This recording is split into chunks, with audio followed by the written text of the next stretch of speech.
বসুদেবকে নিয়ে গেলেন অন্দরমহলে। বসুদেব তার বক্ষস্থ শিশুকে নন্দের হাতে তুলে দিলেন, আর যশোদার পাশে শায়িত শিশুটিকে নিজের বক্ষে তুলে নিলেন। নন্দর অন্তরে তখন যে ঝড় বয়ে গিয়েছিল, কেউ বোধহয় তা অনুভব করতে পারেননি।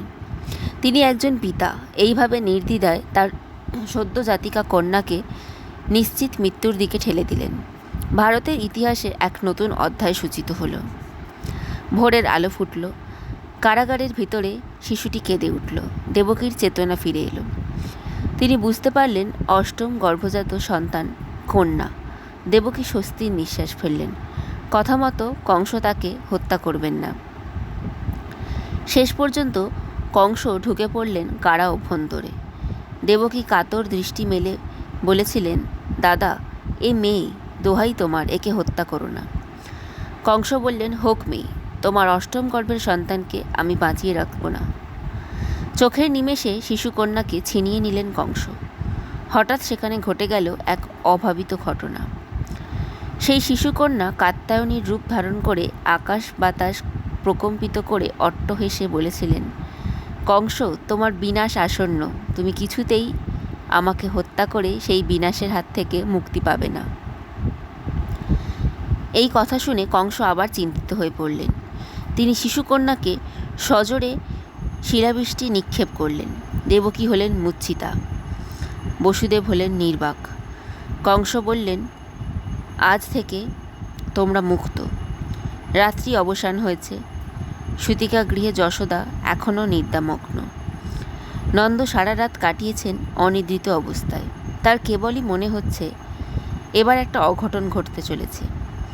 যশোদার ঘুম ভাঙল। শিশুকে কোলে নিয়ে কেমন যেন হয়ে গেলেন তিনি। রোহিণীকে ডেকে বললেন, রোহিণী, তোমাকে বলেছিলাম আমার কন্যা সন্তান হয়েছে, কিন্তু এ তো দেখছি ছেলে। নন্দ কাছেই ছিলেন, পারদর্শী অভিনেতার মতো পরিবেশটিকে বজায় রাখলেন। তার অন্তরের ব্যথার কথা কেউ জানল না। নন্দ গোপপল্লীর এক বিশেষ মানী ব্যক্তি। পৌর বয়সে তার পুত্র সন্তান লাভ হয়েছে। পল্লীবাসীরা দলে দলে নবজাতককে দেখে আশীর্বাদ করলেন। পুত্রের আকর্ষণীয় অপূর্ব রূপ দেখে মা যশোদা আনন্দে বিহ্বল। দিন কাটতে থাকে। ওদিকে মথুরায় দেবকী বসুদেব মুক্তি পেয়ে স্বগৃহে মনোকষ্টে ব্যস্ত। দেবকীর অষ্টম সন্তান যে বেঁচে আছে সে কথা মথুরার কেউ জানেন না, এমনকি স্বয়ং দেবকীও জানেন না। জানেন বসুদেব, অক্রূর আর গর্গাচার্য। কংসের কানে যদি এই সংবাদ পৌঁছে যায় তাহলেই শিশুর প্রাণ বিপন্ন হবে। গোকুলে এই সংবাদ জানেন নন্দঘোষ আর খাণ্ড প্রস্থবাসী অনন্তনাগ। বসুদেব মনে মনে খুবই উদ্বিগ্ন থাকেন পুত্রের সংবাদ জানতে। একদিন গর্গাচার্যের সাথে আলোচনা করলেন। গর্গাচার্য গোকুলে এলেন নন্দঘোষের বাড়িতে। তারপর দুই শিশুকে নিয়ে আসা হলো সেখানে, সঙ্গে দুই মাতা রোহিণী এবং যশোদা। আচার্যদেব রোহিণী নন্দনের কোষ্ঠী বিচার করে বললেন, ভবিষ্যতে এই শিশু পরাক্রমশালী যুবকে পরিণত হবে, আর এর নাম দিলাম বলরাম। দেবকী নন্দকের কোষ্ঠী বিচার করে বললেন, এই শিশু জগতের বহু কল্যাণকর কাজ করবে। এই জাতকের প্রতি সকলে আকৃষ্ট হবে বলে একে কৃষ্ণ নামে ডাকতে হবে। কৃষ্ণ আর বলরাম পাশাপাশি বড় হয়ে উঠলেন। বলরামের গায়ের জোর একটু বেশি, কিন্তু বুদ্ধি একটু কম। কৃষ্ণ আর বলরামকে নিয়ে গোপপল্লী সকলে খুবই ব্যস্ত। অধ্যায় 2। কৃষ্ণের ডাকনাম গোপাল। গোপালের দুষ্টুমিতে পাড়াপড়শিরা অতিষ্ঠ হয়ে উঠেছেন। তখন গোকুলের দেখা দিল এক ভয়ঙ্কর বিপদ। নেকড়ে বাঘের উপদ্রব শুরু হয়েছে। আর বেশি দিন এখানে থাকা যাবে না। তাছাড়া মাঠগুলি তখন তৃণহীন অনুর্বর হয়ে উঠেছে। যমুনার ওপারে বৃন্দাবন বলে একটি জায়গা আছে। সেখানে পাহাড়ের কাছে গোচারণ ভূমির অভাব নেই। নতুন করে বসতি স্থাপন করতে হবে সেই বৃন্দাবনে। শুরু হলো বৃন্দাবন যাওয়ার প্রস্তুতি। একের পর এক গো শকট রাস্তা নিয়ে সার বেঁধে এগিয়ে চলেছে। একেবারে শেষের গো শকটে নন্দঘোষ আছেন যশোদা ও রোহিণী। যশোদার কোলে গোপাল, আর পাশে বসে আছেন বলরাম। যথাসময়ে সকলে এসে পৌঁছলেন বৃন্দাবনে। একদিকে যমুনা আর একদিকে পাহাড়, মাঝখানে ভ্রমর গুঞ্জরিত পুষ্পরিত লতাগুল্মের কুঞ্জ। সুখ সারি, ময়ূর ময়ূরী, কোকিল কোকিলা প্রভৃতি পাখির কূজনে বনস্থলী মুখরিত। এবার চালা বাঁধতে হবে। অল্প দিনের মধ্যেই গোপ আর গোপাঙ্গনারা নিজেদের গৃহস্থালী সাজিয়ে তুললেন।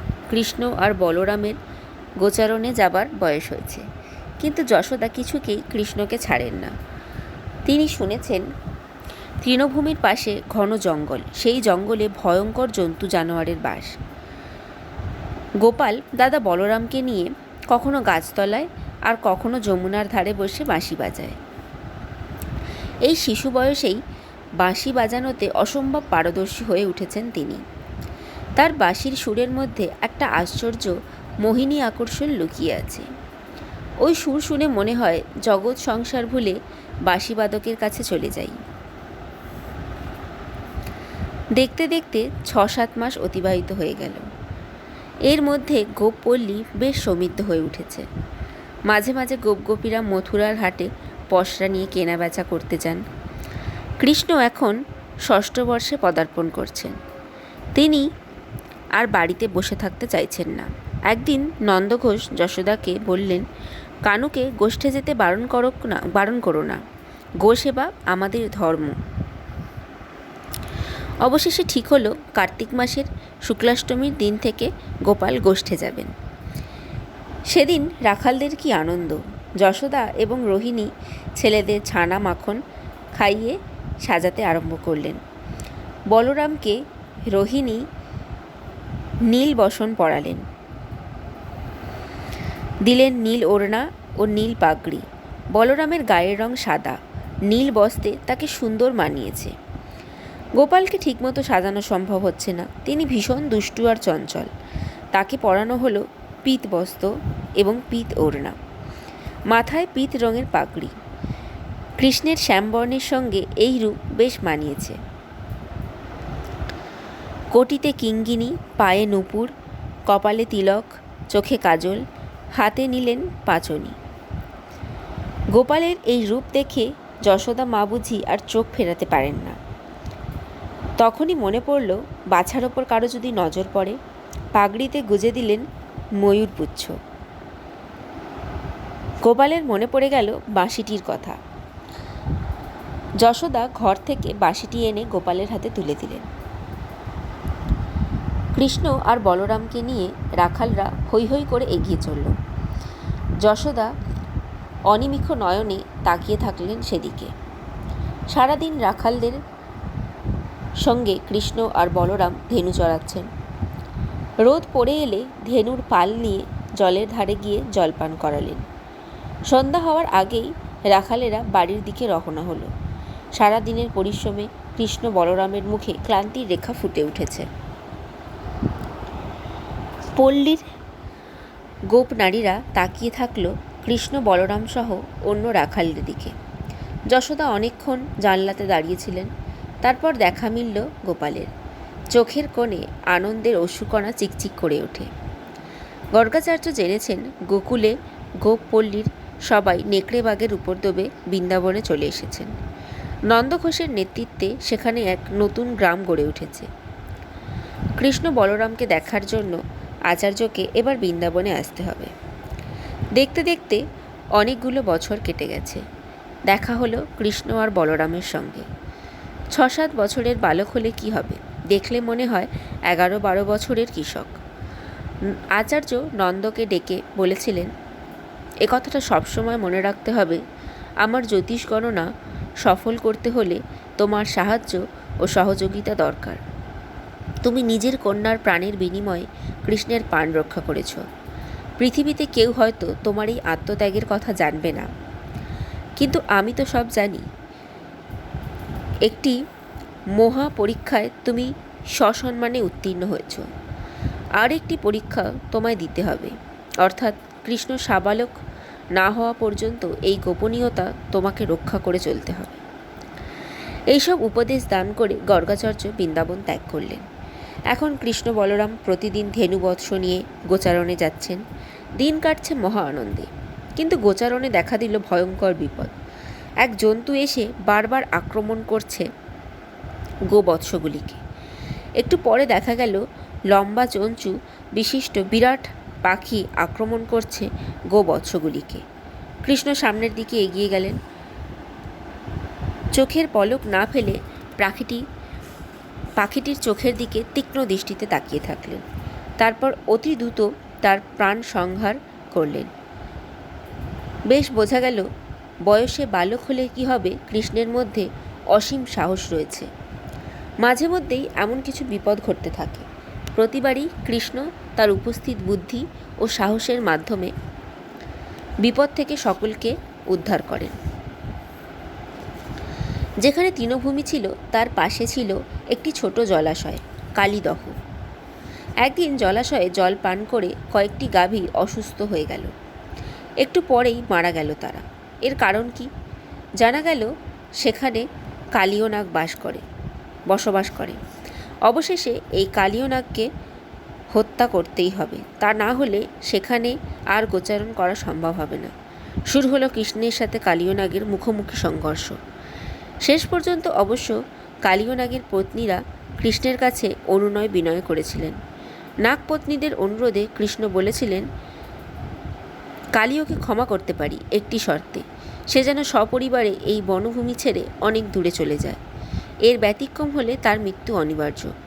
নাগপত্নীরা আহত কালীয়কে নিয়ে গৃহে ফিরে গেল। কৃষ্ণের প্রস্তাবে রাজি হলো তারা।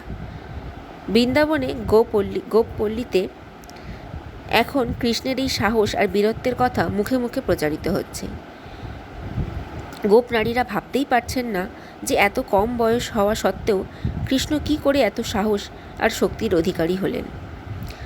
তারপর দেখতে দেখতে কেটে গেল দুটি বছর। তখন আবার এসেছে তপন দহন তাপে উষ্ণ নিদান। এই 2 বছরের মধ্যে কৃষ্ণ আগের চেয়ে অনেক পরিণত হয়েছে। মাঝে মধ্যে তিনি অবাক চোখে আকাশের দিকে তাকিয়ে থাকেন। বেশ বোঝা যায় পরিদৃশ্যমান এই পৃথিবীর কোনো কিছুই বুঝি আর ভালো লাগছে না তারই পাশাপাশি রাখাল বালকেরা নিয়মিত গোচারণে যায়। ইতিমধ্যেই কৃষ্ণ সকলের নেতা হয়ে উঠেছেন। মাঝে মধ্যে তিনি এমন কিছু কথা বলেন যার অন্তর্নিহিত অর্থ রাখাল বালকরা ঠিক বুঝতে পারেন না। যেমন একদিন গাছের ছাওয়ায় বসে কৃষ্ণ বললেন, তোমরা যে গাছের ছাওয়ায় বসে আছো সেই গাছও কিন্তু তোমাদের পরম উপকারী বন্ধু, অথচ তোমরা নির্মমভাবে গাছকে আঘাত করো। ভবিষ্যতে এই কাজ থেকে বিরত হবে। এই যে ঝর্ণা, সেও আমাদের কাছে বন্ধু, কেননা তার জলে কত জীব তৃষ্ণা নিবারণ করছে। প্রকৃতির সব কিছুই জীবের হিত সাধনে নিয়োজিত। তাহলে আমরা মানুষ হয়ে অন্যের উপকার করব না কেন? রাখালরা মুগ্ধ চিত্তে কৃষ্ণের মুখের দিকে তাকিয়ে আছে। তারা ভাবতেই পারছে না এত অল্প বয়সে কৃষ্ণ এসব কথা শিখলেন কেমন করে। কৃষ্ণ আরও বললেন, ঈশ্বর যেমন জীব সৃষ্টি করেছেন, তেমনি প্রত্যেক জীবের জন্য কিছু কর্তব্য কর্ম নির্দিষ্ট করে দিয়েছেন। এই হিত সাধনাই হল সত্যিকারের ধর্ম। নিজের ধন, প্রাণ, বুদ্ধি আর বাক্য দ্বারা অপরের উপকার করতে হবে, তবেই মানবজন্ম সার্থক হবে। একদিন দেখা গেল গোপপল্লীতে মহাসমারোহে ইন্দ্রযজ্ঞের আয়োজন করা হচ্ছে। এটি হলো গোপদের বার্ষিক উৎসব। কৃষ্ণ নন্দের কাছে এই যজ্ঞের উপকারিতা বিষয়ে জানতে চাইলেন। নন্দ বোঝালেন, যেহেতু ইন্দ্র বৃষ্টির দেবতা, তাই তাকে খুশি করার জন্য এই ইন্দ্রযজ্ঞের আয়োজন। পর্যাপ্ত বৃষ্টি না হলে জমি উর্বর হবে না, শস্য হবে না, আমাদের খাদ্যের অভাব হবে। ধেনুরা তৃণাদি না পেলে গাভীরা দুগ্ধবতী হবে না। কৃষ্ণ বললেন, আমরা গো ধনজীবী বনচারী গো, গিরি, বন আর গো ধনই হলো আমাদের পরম দেবতা। তাদের পুজো করাই আমাদের কর্তব্য। ইন্দ্র বৃষ্টি দেওয়ার কে? ঈশ্বরের ইচ্ছায় আর প্রকৃতির কৃপায় বৃষ্টি হয়। জীবনযাত্রার গোজাতি আমাদের প্রধান সহায়। যদি পুজো করতে হয় তাহলে এর পুজো করুন। ইন্দ্রযজ্ঞে যে অন্ন উৎসর্গ করা হয় তা ক্ষুধার্তদের মধ্যে বিতরণ করলে দেবতা খুশি হবেন। গোপ প্রধানরা কৃষ্ণের এই যুক্তি অগ্রাহ্য করতে পারলেন না। ইন্দ্রযজ্ঞ বন্ধ হয়ে গেল। শুরু হলো গিরিযজ্ঞ। পাহাড় প্রমাণ অন্ন উৎসর্গ করা হলো। গোধনকে পুষ্পমাল্যে সজ্জিত করে গিরি প্রদক্ষিণ করিয়ে প্রচুর খাদ্য দেওয়া হলো। ক্ষুধার্ত মানুষদের মধ্যে খাদ্য বণ্টন করা হলো। এইভাবে কৃষ্ণ এক গণতান্ত্রিক পদ্ধতির কথা বললেন। তারপর এলো বর্ষা। এবার বর্ষায় খুব ভালো বৃষ্টি হলো, কিন্তু পরপর 7 দিন বৃষ্টি হওয়ায় চারপাশ জলমগ্ন হয়ে উঠেছে। কৃষ্ণের নেতৃত্বে সকলকে গোধনসহ পাহাড়ে আশ্রয় নিলেন। 7 দিন অতিবাহিত হবার পর জল কমে গেলে সকলে নিজ নিজ গৃহে ফিরে এলেন। গোপীরা কৃষ্ণের বুদ্ধি এবং সাহসের তারিফ করলেন। গোকুলকে রক্ষা করার জন্য কৃষ্ণ তখন থেকেই গোবিন্দ নামে অভিহিত হতে থাকেন। বর্ষাকাল অতিক্রান্ত। প্রকৃতির প্রেক্ষাপটে এসেছে শরৎ। চারপাশে কেমন নতুনত্বের সাজে সজ্জিত। এই সময় রাখালরা নিয়মিত গোষ্ঠবিহার করেন। তারা নানা ধরনের খেলায় উন্মাদনায় মেতে ওঠে। কখনো কখনো কৃষ্ণ সকলকে ছেড়ে নির্জন স্থানে গিয়ে একা একা বাঁশি বাজান। রাখালরা সেই বাঁশির মধুর ধ্বনি শুনে তন্ময় হয়ে যায়। কৃষ্ণ জানে গোপ সমাজকে সমস্ত দুর্নীতির হাত থেকে রক্ষা করতে হবে। মাঝে মধ্যে গোপ রমণীরা এমন চটুল ব্যবহার করে যা কৃষ্ণের চোখে বেমানান আর অশ্লীল বলে মনে হয়। পথে ঘাটে অপর পুরুষের সঙ্গে হাসি ঠাট্টা, চোখের ইশারা, নির্লজ্জ বেহেল্লাপনা গোপিনীদের মধ্যে প্রায়শই দেখা যায়। আর একটি কুরীতি গোপ রমণীদের মধ্যে প্রচলিত ছিল। যমুনার ঘাটে স্নান করার সময় তারা সমস্ত দেহাবরণ খুলে তীরে রেখে নগ্ন দেহে অবগাহন করত। কৃষ্ণ আর বলরাম অনেক সময় সেই দৃশ্য দেখেছেন। শুধু অল্প বয়স্করা নয়, যুবতী এবং বয়স্কা নারীরাও সেই অবস্থায় স্নান করত। স্নান সেরে নগ্ন অবস্থায় তীরে উঠে বস্ত্রাদি পরিধান করত। যে করেই হোক এই কদর্য রীতি বন্ধ করতে হবে, কৃষ্ণ মনে মনে সংকল্প করলেন। সেদিন ছিল কার্তিক সংক্রান্তি, কাত্যায়নী ব্রতের শেষ দিন।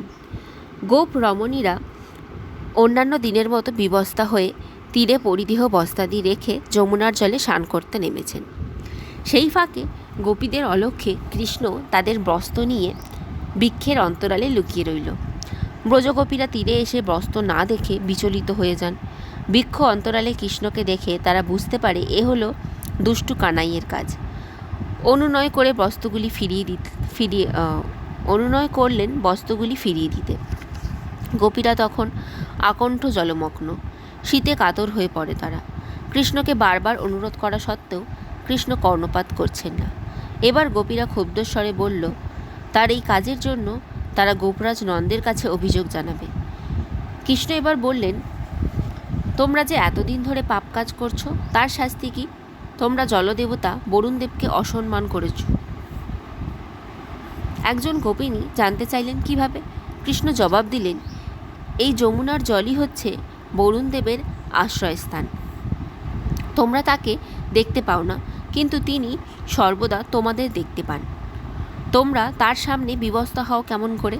একথা শুনে জলমগ্না গোপিনীদের মুখমণ্ডল লজ্জায় আরক্তিম হয়ে উঠল। তারা কুণ্ঠিত হয়ে পড়ে। কৃষ্ণ বুঝতে পারল তার চেষ্টা সফল হয়েছে। গোপীদের উদ্দেশ্য করে বললেন, তোমরা বরুণদেবকে বলো তিনি যেন তোমাদের এই কদর্য আচরণকে ক্ষমা করে দেন। এরপর থেকে আর কখনো বিবশনা হয়ে যমুনায় স্নান করবে না, তাহলেই তোমাদের সেই পাপ কেটে যাবে। কৃষ্ণের কথা মতো গোপীরা ঠিক তেমন করায় কৃষ্ণ তাদের বস্ত্রাদি যথাস্থানে রাখলেন। গোপীরা বসন পরিধান করে দেব মন্দির অভিমুখে যাত্রা করল। গর্গাচার্য বৃন্দাবনে আসার পর দেখতে দেখতে 2 বছর অতিক্রান্ত হয়ে গেছে। আশ্রমে থেকেই তিনি লোকমুখে কৃষ্ণ আর বলরামের নানা কীর্তিকলাপের কথা শ্রবণ করেন। কৃষ্ণ এবং বলরাম যে নেতৃত্বদানের উপযোগী হয়ে উঠেছেন, এই খবর তাকে যথেষ্ট আনন্দ এবং স্বস্তি দেয়। অদূর ভবিষ্যতে কৃষ্ণ বিরাট যাদব সাম্রাজ্য পরিচালনা করবেন, এ বিষয়ে গর্গাচার্যের মনে আর সামান্য সন্দেহ নেই। তবুও মাঝে মধ্যে কি এক সন্দেহ তার মনকে বিব্রত করে। একদিন সকালবেলা গর্গাচার্য এলেন বৃন্দাবনে। সেদিন গোষ্ঠের মাঠে কানু অর্থাৎ কৃষ্ণের নেতৃত্বে যুদ্ধ খেলা হবে।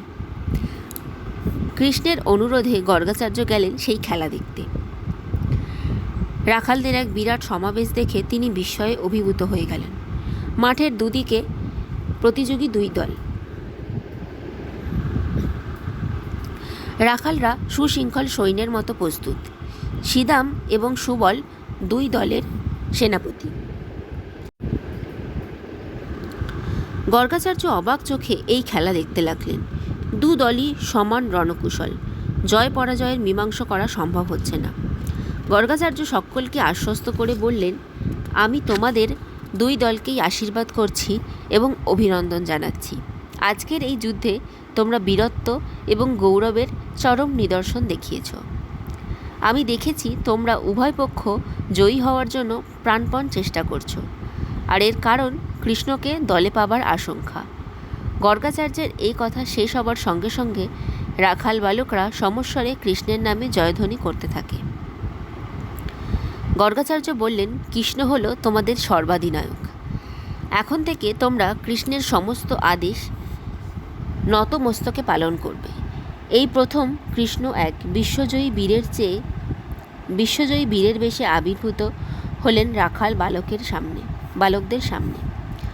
এমন দৃশ্য দেখে গর্গাচার্য খুবই আনন্দিত হয়েছিলেন। একদিন গোধূলি লগ্নে কৃষ্ণ, বলরাম আর গোপ বালকেরা যমুনা নদীর তীরে খেলাধুলায় মগ্ন ছিলেন। একজন গোপবালা যমুনা থেকে জল এনে কৃষ্ণের সামনে দাঁড়ালো। একজন বলল, তুমি তোমার সখাদের নিয়ে গোচারণের মাঠে কত রকম খেলাধুলায় অংশ নাও, আবার এখনও তাদের নিয়ে খেলছ, অথচ আমাদের নিয়ে কখনো তো খেলা খেললে না। আমরা কি তোমার কেউ নই? কৃষ্ণ স্পষ্ট বুঝতে পারলেন গোপ বালিকারা অভিমানে মগ্না।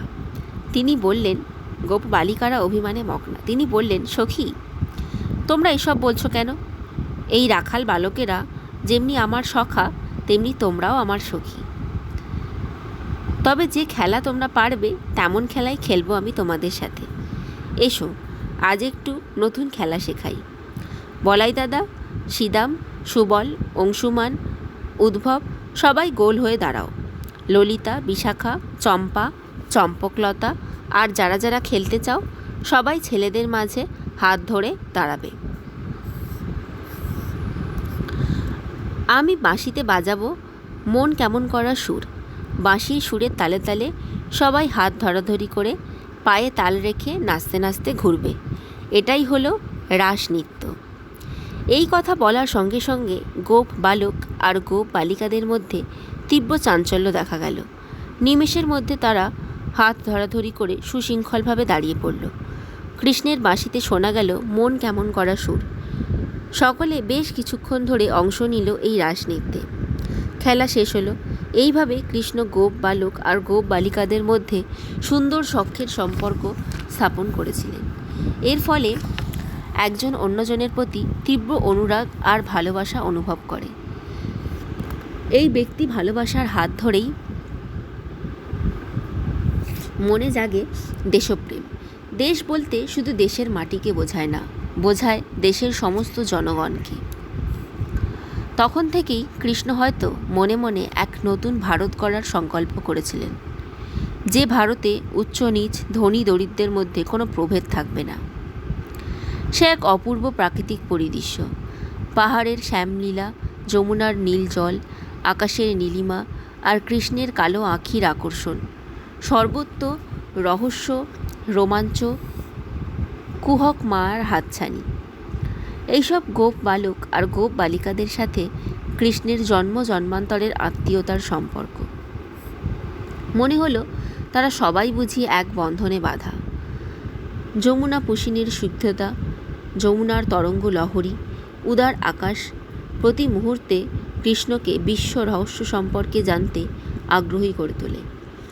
গোচারণের সময়টুকু ছাড়া সে সর্বদা যমুনার তীরে বসে একা একা বাঁশি বাজায়।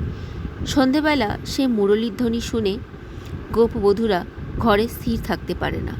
তারা জল আনার ছল করে যমুনায় যায়, শুনবে মোহন বাঁশি আর দেখবে বংশীধারীর মোহন রূপ। কৃষ্ণের আশপাশে বসে অনিমিষ নয়নে তার মুখচ্ছবির দিকে তাকিয়ে থাকে। ঘরে ফেরার কথা ভুলে যায়। এভাবেই বুঝি তারা চার দেয়ালের বাইরের থেকে বিশ্ব প্রকৃতির মাঝে নিজেদের সত্তাকে উপলব্ধি করার চেষ্টা করে। কেটে যায় অনেকটা সময়, রাত গভীর থেকে গভীরতর। বাঁশি থামিয়ে কৃষ্ণ বলেন, তোমরা এখনও বসে আছো, বাড়ি যাবে না? একজন গোপী বলে, তোমাকে ছেড়ে যেতে ইচ্ছা করছে না। সে কি কথা? এখানে থেকে কি পাও তোমরা? একথা শুনে গোপবধূদের চোখে মুখে বিস্ময়। সত্যিই তো, কৃষ্ণ সান্নিধ্যে কি পায় তারা? পৃথিবীতে এমন কিছু প্রশ্ন আছে, তাদের উত্তর আমাদের অজানা। একজন গোপবধূ বলে, কি পাই তা জানি না, শুধু মনে হয় তোমাকে সদা সর্বদা চোখের সামনে রাখি। তোমার এই মোহন রূপ বড় দেখতে ইচ্ছা করে। আমাকে ভালোবেসে কি সুখ পাও? আমরা তো সুখের জন্য কিছু করি না, যা কিছু করি তোমার সুখের জন্য। তুমি সুখী হলেই আমরা সুখী। একথা শুনে কৃষ্ণের ঠোঁটের কোণে রহস্যময় হাসি ভেসে ওঠে। কৃষ্ণ বলেন, আমার কি কোনো কিছুর অভাব আছে? মা যশোদার অপরিমাপ্য বাৎসল্য, বাবা নন্দের অপরিমিত প্রীতিস্নেহ, রাখাল সখাদের ভালোবাসা, তোমাদের অন্তরীণ অভিপ্সা, ব্রজবাসীদের স্নেহ, আমার দুঃখ কোথায়? এক গোপবধূ চোখের ইশারায় কি যেন বলতে চায়। সে বলে, তাহলে কৃষ্ণ তোমার বাঁশিতে এত দুঃখের সুর কেন? তোমার চোখের চাহনিতে কেন এত উদাস আভাস? কৃষ্ণ বুঝতে পারেন তিনি ধরা পড়ে গেছেন এইসব সহজ সরল গোপবধূদের কাছে। তিনি বললেন, হ্যাঁ, ঠিকই বলেছ। আমার মনে হয় সব কিছু পেয়েও কোথায় যেন অপূর্ণতা থেকে গেছে। তবে একটা কথা বলবো, তোমাদের গৃহে আছে পতি, পুত্র, কন্যা, আছেন বয়স্ক আত্মীয় স্বজন। যে ভালোবাসা তোমরা আমাকে দিচ্ছ তা তাদের দান করো, সেটাই গৃহবধূর কর্তব্য। কিন্তু শুধুমাত্র পরিবারের সকলকে ভালোবেসে আমরা সুখী নই। আমাদের মনে হয়, যদি তোমার সমস্ত তনুবাহার স্বর্গীয় ভালোবাসার রঙে রাঙিয়ে দিতে পারতাম, তাহলে এই পৃথিবীতে আর কোনো অপূর্ণতা থাকতো না। কৃষ্ণ হেসে বললেন, আমাকে সুখী করাই যদি তোমাদের মনোগত বাসনা হয়, তাহলে বৃথা এখানে কালক্ষেপ না করে অচিরে সংসারে ফিরে যাও। শান্তি বজায় রাখো, সন্তানদের মানুষের মতো মানুষ করে তোলো, তাহলেই আমি সুখী হব। এভাবেই কৃষ্ণ বোধহয় সমস্ত গোপ নারীকে সাংসারিক কর্তব্য সম্পর্কে অবহিত করেছিলেন। একজন প্রাজ্ঞ পুরুষের মতো তিনি জানতেন এই জগৎ সংসারের দায়িত্ব রমণীর হাতেই ন্যস্ত। অথচ পুরুষ শাসিত সমাজ বারে বারে নারীকে অবচেতনার অন্ধকারে নিমজ্জিত করে, তার প্রাপ্য সম্মান তাকে দেয় না। আর এইভাবে ধীরে ধীরে নারী সত্তা অবদমনের অন্ধকারে হারিয়ে যায়। বুক ফাটা আর্তনাদ ধ্বনিত প্রতিধ্বনিত হয় বুঝি। অধ্যায় 3।